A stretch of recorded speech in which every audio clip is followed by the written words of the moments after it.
Rose. I'm from Southern Cross University and the CRC for High Performance Soils. We're here at the Riverine Plains field site looking at a range of treatments, some of which are summer cover cropping treatments in a wheat canola rotation. So I'm standing here in a buckwheat and cowpea plot. So these were sown almost 8 weeks ago in January. It's now mid-March. They're going to be terminated tomorrow, so we don't want to use too much moisture. As you can see, they don't look particularly nitrogen efficient in the buckwheat. It's done a good job. It's grown quite rapidly. It's in flower, and probably for the first time in this trial's life, we've managed probably to get almost a tonne of biomass. So for the last 2 years, all of our cover crop treatments have managed somewhere between 400 kilos and 700 kilos of biomass, which is not a lot over the summer, just due to lack of rainfall. They've used subsoil moisture in doing so, however, and in the first year we did it, so the summer of 2019 and 20, that used the moisture that those cover crops used led to it was a non-significant reduction in the canola yield, but it was nonetheless more than 15% of the canola yield declined. So that summer moisture used by the cover crop did appear to be detrimental. Come 2020-21 summer, we grew about a 700 kilogram cover crop over summer. It used deep water, and we thought we'd probably get a reduction in the subsequent wheat crop, but 2021 came in quite wet at the end of the season, and so our water use over that earlier summer made no difference to the wheat yields. So we're now in 2022. We've come off a wet spring and it's been a wet summer.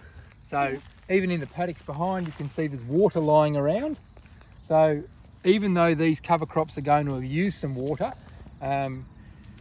there's been plenty of rainfall to refill the profile. So our guess at this stage, even though we're going to terminate these cover crops tomorrow, our guess is that the water use over this summer probably won't be detrimental to next year's crop yields. Again, that'll depend on the spring, but the predictions so far don't suggest that we're going to have a low rainfall year coming up. So we're hoping that the water use by these guys isn't too detrimental.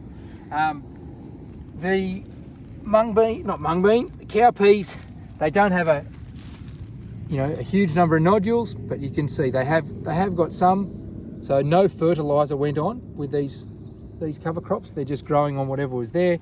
So there is some nodules present. They're probably pink inside. Yep, if you can see that, they're pink inside. So they are fixing some nitrogen. So we've got just a 2 species cover crop plus whatever weeds we've got, buckwheat and some cowpea that's fixed a bit of nitrogen, and probably about a tonne. Over here we've got a much larger cover crop. This is probably going to be over a tonne.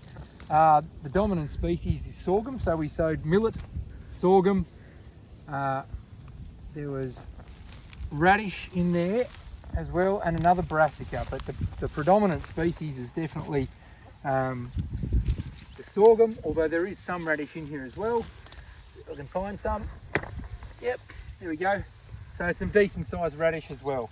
And the soil is quite wet to the point where I'm walking and I can feel it squishing beneath us. So there we have it, probably our biggest summer cover crop yet.